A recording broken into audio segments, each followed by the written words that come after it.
Obrigado, presidente.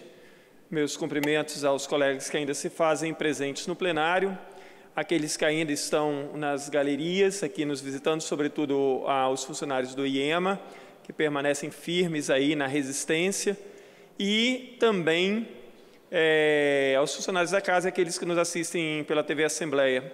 Hoje, na fase das comunicações, eu já tinha me referido à questão de que hoje, aqui no Estado, começou-se a cumprir mandados de busca e apreensão contra mulheres de policiais, mães, parentes de policiais que participaram daquele movimento, sem uma justificativa aparente e até as denúncias que nós recebemos, feito de forma ilegal isso. Agora, eu fico imaginando assim, naquela situação todo mundo errou, ninguém estava certo, todo mundo de alguma forma errou naquele processo. Agora, o que significa prender mães de policiais, esposas de policiais? Nossa, elas se tornaram um perigo para o Estado, que precisam ser presas. Então, se alguma coisa foi errado, que ser chamada para depor e coisas desse tipo, agora, ser presas, mandados de busca e apreensão na casa dessas mulheres, dessas senhoras, isso é patético, mais uma vez, a meu ver, o imperador querendo dar uma lição para mostrar quem é que manda aqui no Estado e o que acontece com aqueles que ousam enfrentá-lo ou desafiá-lo de alguma forma. Emendando isso, hoje uma coluna de um dos grandes jornais aqui do Estado faz uma analogia sobre essa questão da crise referente àquela greve ali dos policiais. Então enaltece o governo, segundo a analogia, sei lá, de um fulano lá, que seria um especialista, o governo Paulo Artung teria saído muito bem dessa crise, teria conduzido muito bem essa crise, que a opinião pública brasileira gostou da forma conduzida pelo governo Artung. Ora, que opinião pública brasileira é essa? E a opinião pública capixaba? O governo saiu dessa história altamente desgastado, altamente arranhado, porque essa crise expôs, em grande parte, as mentiras do governo de que está tudo muito bem, de que as coisas aqui no Estado estão muito bem. Uma crise hoje na educação e na saúde exporia a mesma questão, mostraria o quanto está sucateada a educação e a saúde. Visite um hospital público estadual e se verá a quantidade de gente jogada pelos corredores. Visitem-se as escolas estaduais e se verá a estrutura precária, com a turma saindo pelo ladrão, com o governo fechando turmas, fechando turnos, fechando escola. Então, isso veio escancarar a tapeação que é esse modelo de gestão aqui no Estado. E eu não entendi a coluna de hoje, quando ela diz que o governo saiu muito bem dessa história. Saiu muito bem aonde? Em que Estado? Pergunte-se à população capixaba. Ora, só para recordar aqui, quando essa crise começou, no sábado que começa ali as mulheres bloqueando a saída dos quartéis, o governo tinha ido para São Paulo na sexta-feira e o Espírito Santo ficou sexta, sábado e domingo sem governador. Estava sem comando o Estado enquanto a violência graçava o Estado. Esta é a competência? Então, só na segunda-feira que o vice toma posse, e mesmo assim com o governo se negando a qualquer diálogo, o Espírito Santo sangrou quase um mês com aquela crise e o governo saiu bem. Eu cansei de dizer, eu não estou defendendo policiais e nem governo, todo mundo errou nessa história, mas o erro maior foi do governador, sim. Qualquer pessoa que esteja me ouvindo, que tem parentes na área da saúde, na área da educação e na área da segurança, pergunte a eles qual é o diálogo que o governo mantém com as classes trabalhadoras.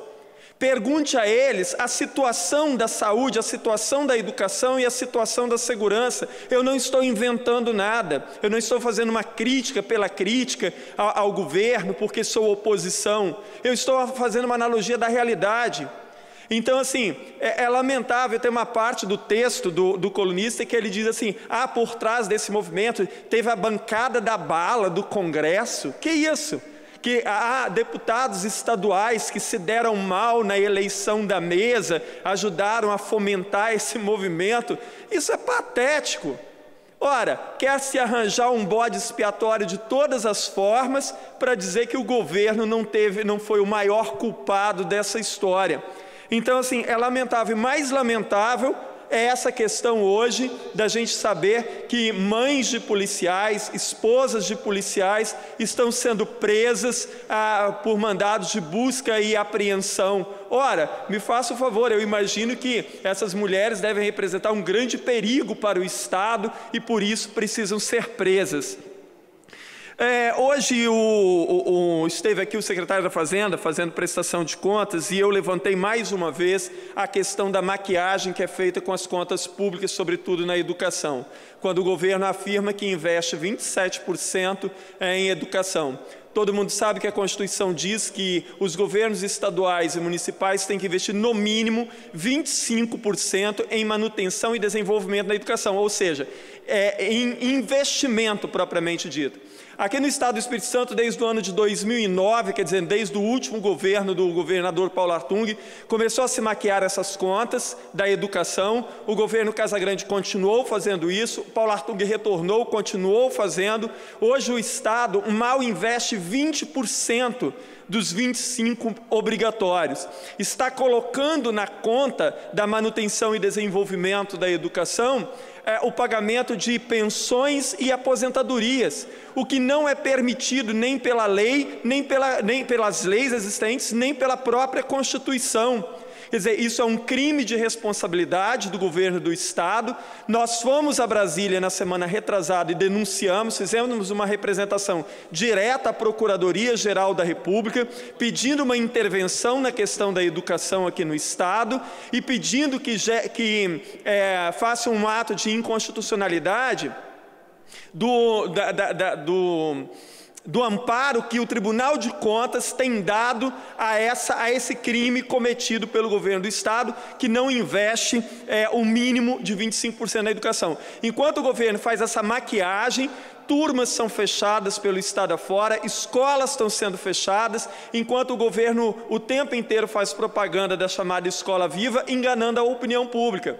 É disso que eu estou falando.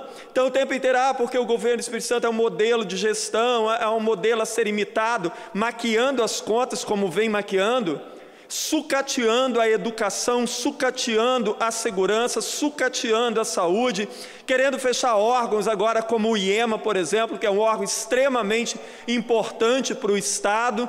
Então dessa forma, isso é exemplo de gestão, então isso é maquiar uma realidade.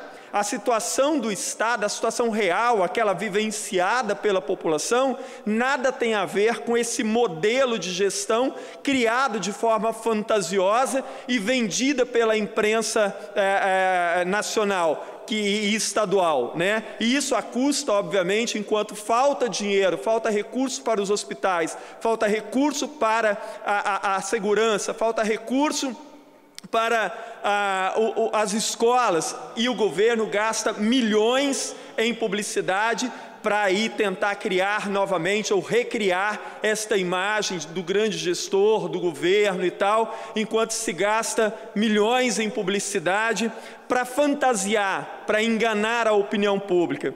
E se a opinião pública brasileira, como diz esse artigo hoje, né, achou que o governo saiu bem, então a opinião pública brasileira deveria conhecer a opinião pública capixaba, a realidade aqui, conversar com os capixabas, o que eles acham, o que eles pensam, como eles viram a atuação desastrosa do governo na crise dos policiais. Como eu falei, nunca tomei partido, não acho que alguém estava certo nessa história, todo mundo errou, mas o grande erro foi do governo por não dialogar. É um governo que continua não sabendo dialogar. Volto a dizer a você que está me ouvindo em casa, se você tem parentes que trabalham na saúde, na educação, na segurança do Estado, pergunte a eles como o governo dialoga e como o governo abre canais de diálogo. Está aí os funcionários do IEMA, que também podem falar muito bem sobre isso. Em que horas o governo chamou os funcionários de carreira do IEMA para conversar, para traçar um projeto, para traçar um plano. Quando foi que isso aconteceu? Em hora nenhuma. Então o governo age de forma ditatorial e faz essa firula toda de um governo competente, de um modelo de gestão, quando na verdade é um modelo bastante ditador e que engana muito a opinião pública. Muito obrigado, presidente.